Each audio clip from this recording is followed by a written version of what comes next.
Good afternoon, everyone. We will be starting in 10 minutes.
Good afternoon, everyone. So we'll be starting in 5 minutes.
Good afternoon, everyone. So we'll be starting off with the session now.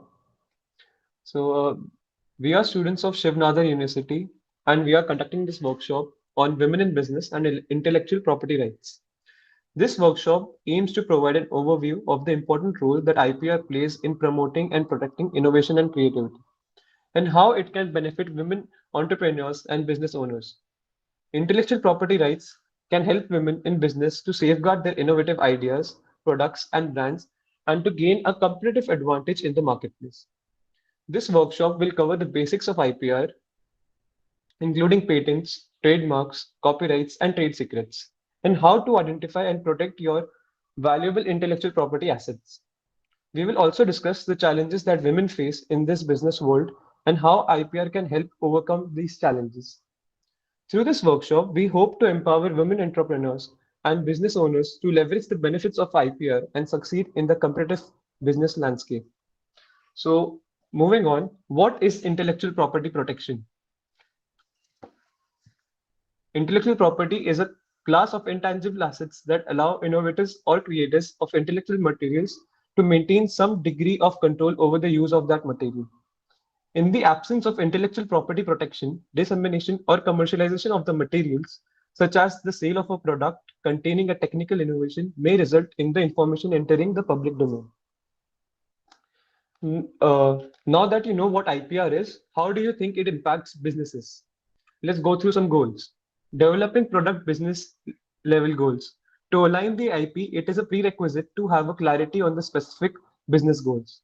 Developing guidelines on privacy and confidentiality.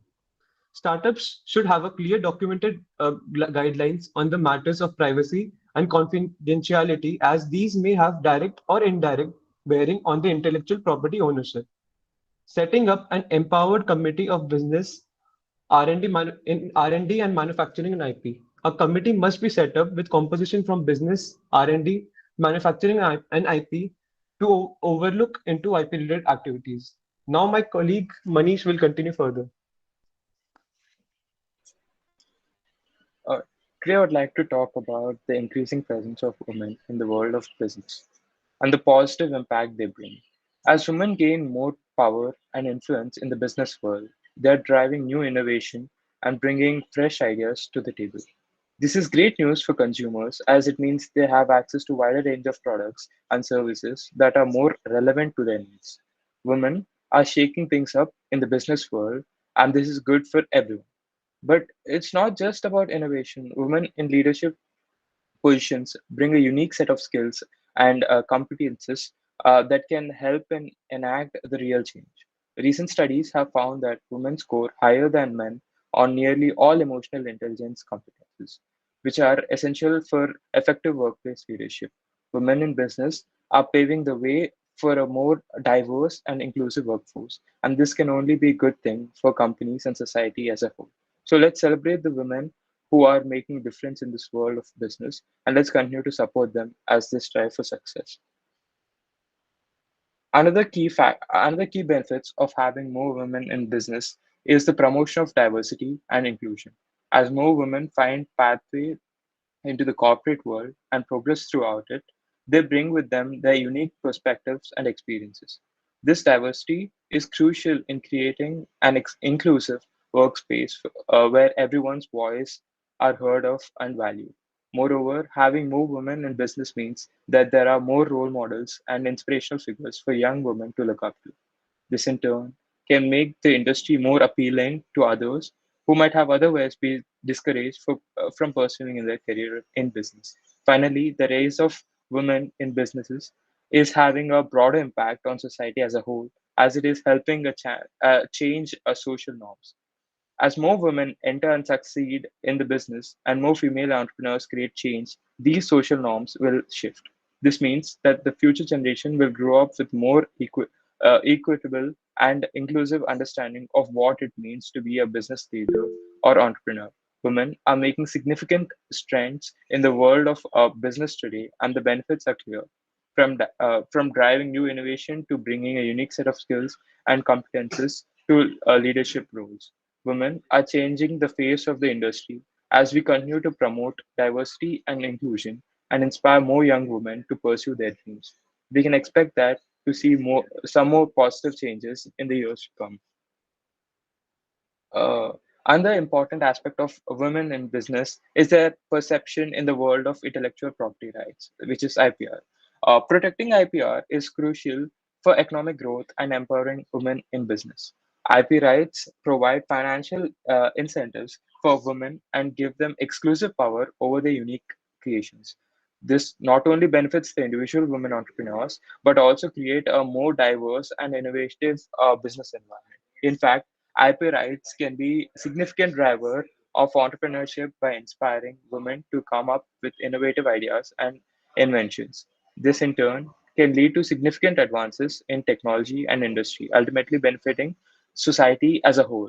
It is crucial that IP systems recognize and appreciate the creativity resulting from the indigenous and traditional knowledge of women across the globe. By promoting and protecting the IPR of women, we can ensure that this contribution to the society are fully recognized and valued. The protection of intellectual property rights is a valuable aspect of empowering women in business by providing financial incentives and exclusive power over their unique creations. Women can drive innovation and entrepreneurship, ultimately leading to economic growth and societal progress. Therefore, it is essential that we continue to recognize and appreciate the contributions of women to a field of intellectual property rights. So, in India, there are a lot of talented female entrepreneurs, but unfortunately, only a handful of them apply for patents. However, the Indian government has recently taken up steps to encourage more women to file for patents through the draft rules. Intrinsically, women investors in India are more involved in patent applications in the biotechnology, pharmaceutical, organic chemistry, and food chemistry sectors, along with a few others.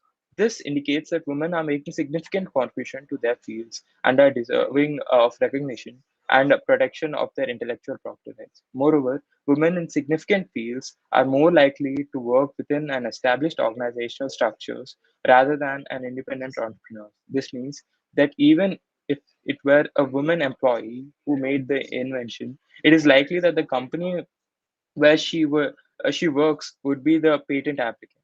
This is an important consideration in promoting gender equality in patent applications, as it is crucial to ensure that women receives recognition and rewards for their contribution to their organizations. In conclusion, the Indian patent schemes for women is slowly evolving, with the government taking steps to encourage more women to file of patents. As women continue to their significant contribution in various fields, it is essential to promote and protect their intellectual property rights, ensuring that they receive and recognize and reward what they deserve.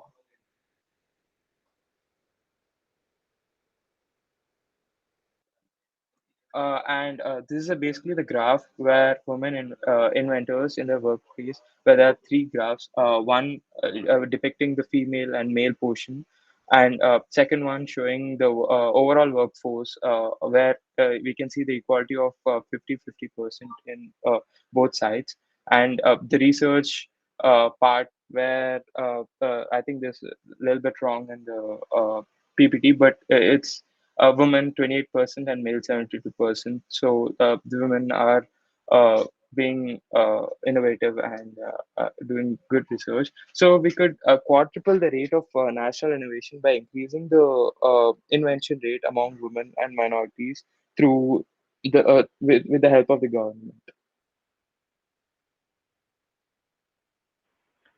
Hi everyone. So before getting into the patent process, we should know about the patent. So what is a patent? A patent is a legal document granting the holder exclusive rights to prevent others from making, using, or selling an invention for a specified period. In India, the patent process is governed by Patents Act of 1970 and is administered by Indian Patent Office. The process involves filing of the patent application, which is the first step. In this process, is to file a patent application with the Indian Patent Office. The application must include a detailed description of the invention and how it works, along with any relevant drawings and specification. Step 2. Examination of patent application. Once the application is filed, it is necessary to be examined by the Indian Patent Office to ensure that it meets the necessary criteria for patentability, including novelty, non-of-business, and usefulness. Step third, publication of patent application.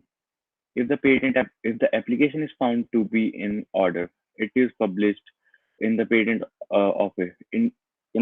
office general, giving the public an opportunity to oppose the grant of the patent.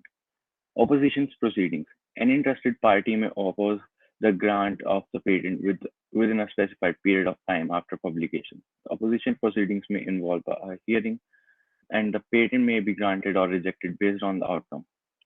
Grant of the patent. If the patent is granted, the holder of the patent is entitled to exclusive rights to use a licensed invention for a period of 20 years from the date of filing. And last step is is the maintenance of patent. The patent holder must pay annual maintenance fees to keep the patent in force. So, in conclusion, I would like to say the patent process in India is complex and rigorous, involving multiple steps and taking several years to complete. However, obtaining a patent can provide a significant benefits, including protection of intellectual property and competitive advantage in marketplace. Moving on towards the next slide, types of patents. So we have three types of patents with us: utility patents, design patents, and plant patents. Utility patents are these are the patents granted for inventions related to any new process or machine or a useful improvement for an existing process or the machine. Design patents. These are the patents granted for a new and original design for an article of manufacture. Last patent, Last is plant patents. These are the patents granted for new varieties of plants that are invented or discovered and asexually reproduced. Each type of patent has its own set of criteria and requirements that must be met in order to be granted. So, how are we going to protect ourselves? This is something we have. This is called a patent application. So, this is a patent application through which you can protect yourself, and we can see the requirements we need to fill before moving towards the next step. So, after filling this patent application, we can apply for patent in the Indian Patent Office. So, I would like to move on the next slide, which is trademark. A trademark is a unique symbol, word, phrase, or design that identifies and distinguishes a product or service from others in the marketplace. Trademarks can be registered with the Indian Trademarks Office to obtain exclusive rights to use the trademark for specified goods or services. The trademark registration process involves filing a trademark application, examination, publication, opposition proceedings, registration, and renewal. The trademark must meet certain criteria for trademark ability, including distinctiveness, non-descriptiveness, and non-offensiveness. A registered trademark provides several benefits to businesses, including protecting the trademark from infringement, preventing others from using similar trademarks, and creating a unique brand identity in the marketplace. Trademarks can be a valuable asset for business and can help to build brand recognition and customer loyalty. In conclusion, trademarks plays an important role in protecting business intellectual property and creating a unique brand identity in the marketplace. So we have several types of trademarks. So we'll go by one. So first is word marks. This type of trademark is made up of words, letters, or numerals such as brand names, logos, or slogans. Second is design marks. This type of trademark includes any unique design or symbol that is used to identify a product or service. Third, we have combination marks. This type of trademark is used to protect the shape or configuration of a brand, product, and packaging. Fourth, we have is service marks. This type of trademark identifies and distinguishes services rather than products. Fifth is collective marks. This type of trademark is used by a group or a organization to identify goods or services provided by members of the group. Last, we have the certification marks. This type of trademark is used to indicate that goods or services meet certain standards or have been certified by a particular organization. Each type of trademark has its own set of criteria and requirements for registration, and businesses can choose the type of trademark that suits the best their needs and brand identity. So I would like my friend to move on with the next slide. Uh, Sarvesh? Yeah. So another type of intellectual property we have here is geographical indication.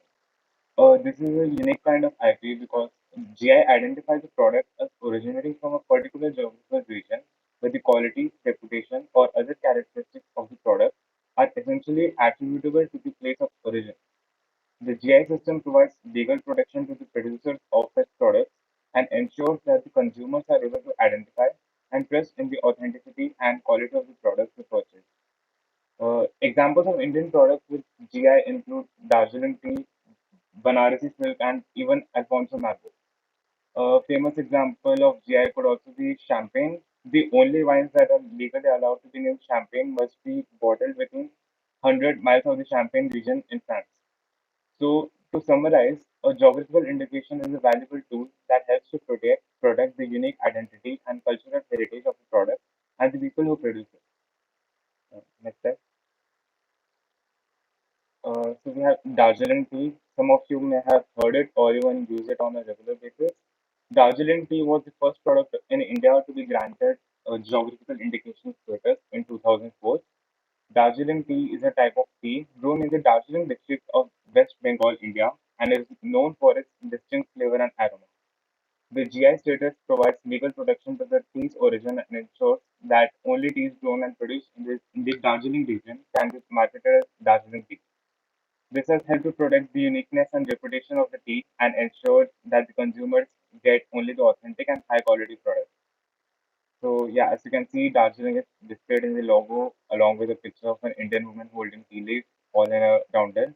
This logo has been extensively by all producers of Darjeeling tea under the Tea Board License and Authority. Next, we have SDGs. SDGs basically stand for Sustainable Development Goals.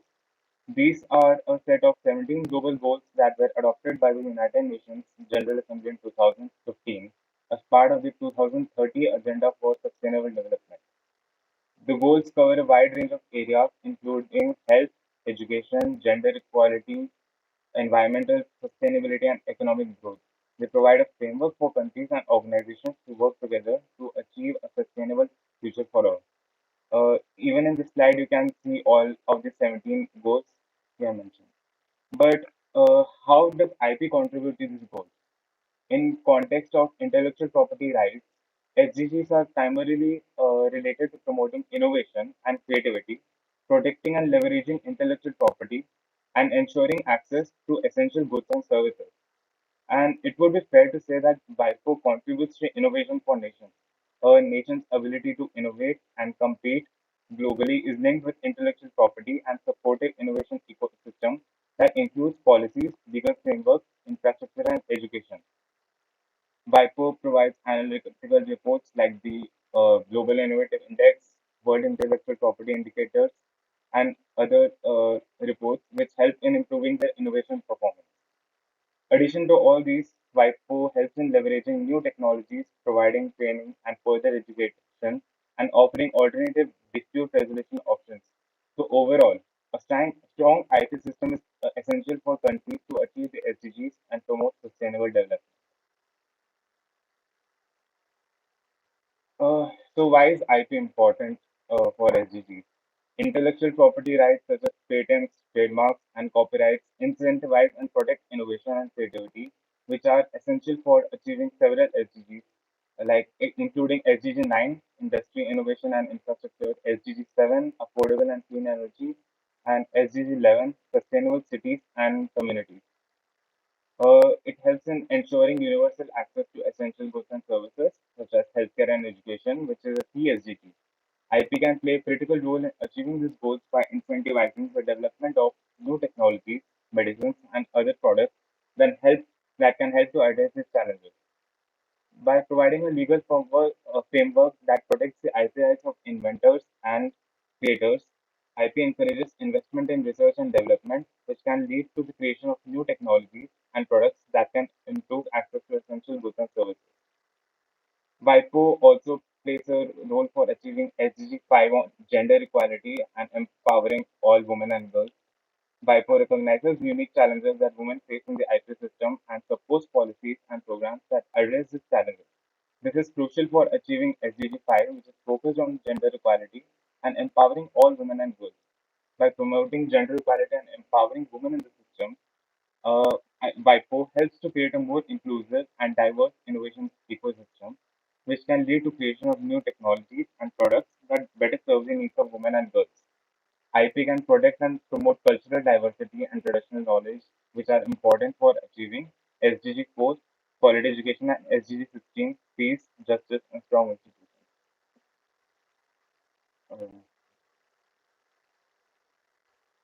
Uh, Good morning. Now I'll give you a brief insight about digitalization and IP, IP law, and IP overseas. So the digital era has significantly affected IP rights. We know that IP is easily distributed on the web, and copyright infringement has become significantly easier. The widespread prevalence of the internet and digitalization has transformed the way we connect and collaborate with people across the globe in ways that were previously unimaginable. However, this increased connectivity comes with the need of heightened IP protection.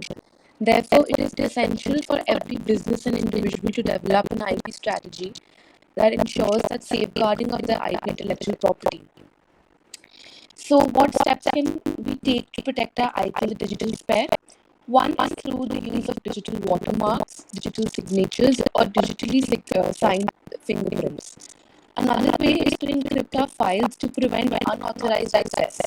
Finally, we can guarantee Finally, we can generate a unique mark that is tagged to each copy of our document, ensuring that we can identify and track any potential infringement of our IP. By taking these simple steps, we can protect our IP in the digital era and ensure that our ideas and creations are safeguarded against any unauthorized use. Now, the next slide. So far, I'm hoping you have gotten a glimpse of how IP works and why it is important. But to further emphasize why it is so important and crucial, there are some benefits of protecting IP.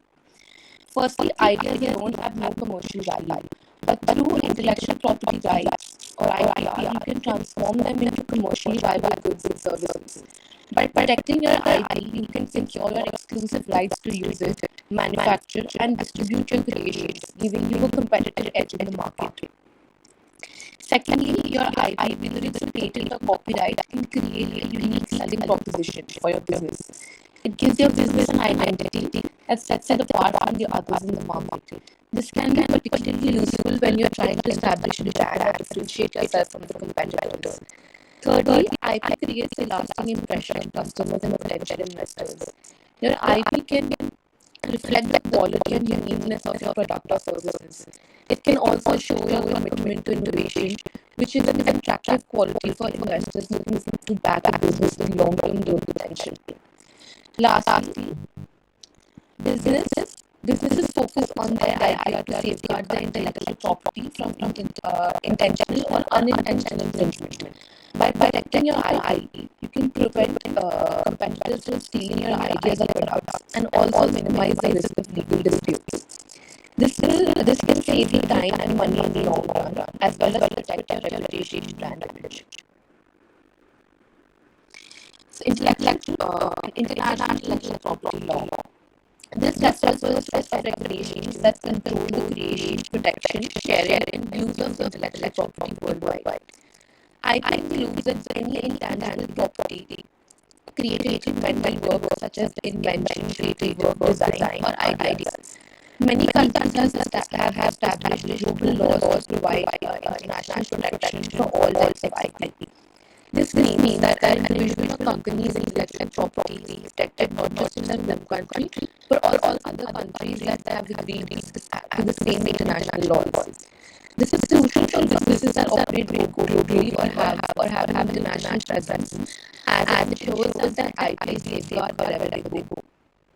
For example, let's say you're a software developer in the US and you're creating a new software program that you want to sell worldwide. To protect your IP, you have to apply for a patent in the US, United States Patent and Trademark Office to ensure your exclusive rights to use, manufacture, and distribute the software. However, if you want to sell your software in other countries, you need to ensure that your intellectual property is protected as well. This is where intellectual property, international intellectual property law comes in. Many countries are legally bound by international laws such as the World Intellectual Property Organization treaties, which provide a framework for protecting intellectual property on a global scale. Can I have the slide? So how to protect IP overseas? Often small businesses face difficulty protecting IP overseas because they may not know how to protect and enforce rights in foreign countries. So here are some things that businesses can and should do. Work with the legal entity, expert to devise an IP strategy. Small businesses should consult with a legal expert who can help them create a strategy to protect their IP rights overseas. This strategy should take into account the law and regulations of the foreign market the business operates or is incorporated in the future. Develop comprehensive IP rights language for licensing or subcontracting. Small businesses should develop comprehensive language for licensing or contracting, subcontracting to ensure that the IP rights are protected. The language should outline the terms and conditions of license or subcontract, including the scope of the IP rights granted, the limitations of the use of the IP, and the consequences of any infringement. Performance check on prospective foreign partners. Small businesses should conduct thorough background check on prospective foreign partners to ensure that they are reputable and reliable. This can help reduce the risk of theft and infringement. Lastly, obtain and register copyrights, patents, and trademarks in the most important foreign markets, especially those where IP rights are violated. Small businesses should obtain and register the copyrights, patents, and trademarks in the most important foreign markets to operate or plan to expand if when they operate and plan and if they plan to expand the business. It can help to protect the IP rights and reduce the risk of infringement overseas. Can have the next slide. All right, okay, everyone.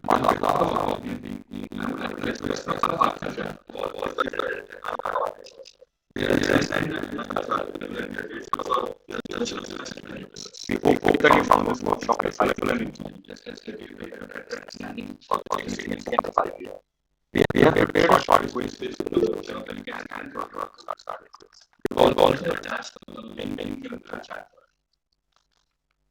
Thank you.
I thank everyone for attending the workshop. We'll share the answers to email. It will be nice if everyone gives the feedback.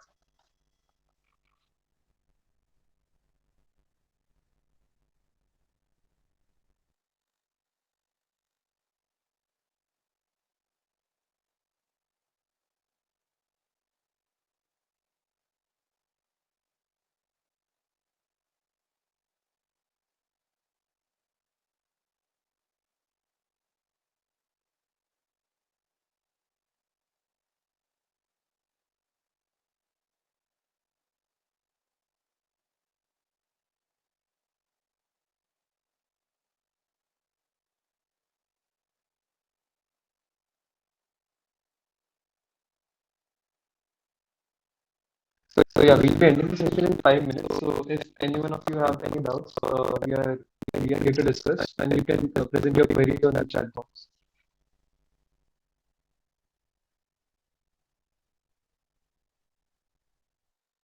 And please do fill the feedback forms. Thank you.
Okay, so thank you guys for attending the session. I'll be ending the meet now. Thank you.